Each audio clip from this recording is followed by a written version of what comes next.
Welcome to the last breakfast. Please enjoy the video. You start by accessing the router now. Open a browser, enter the router IP, often 192, 168, 0, 1 or 192, 168, 1, 1 and press enter. Use the admin username and password. If you don't know them, check the router sticker or documentation.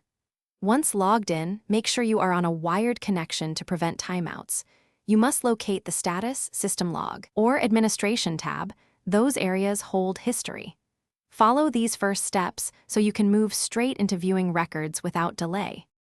Once done logging in, find the System Log, Event Log, or Security area. Different firmwares label it differently.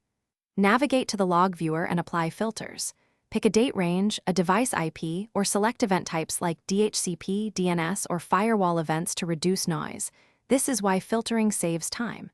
If the interface supports exporting, download a TXT or CSV file so you can analyze entries in a spreadsheet. Make sure to note timestamps and corresponding local device names.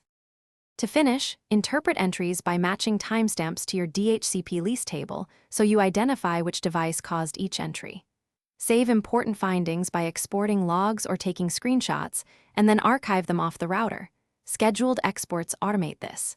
If you need more detail, enable extended or debug logging, or configure an external syslog server to collect long-term history. Troubleshooting tip: if logs are sparse, reboot the router after enabling extended logging and confirm storage settings. Then reproduce the activity and check again. Thanks for watching. If this was helpful, leave a like and consider subscribing. See you next time.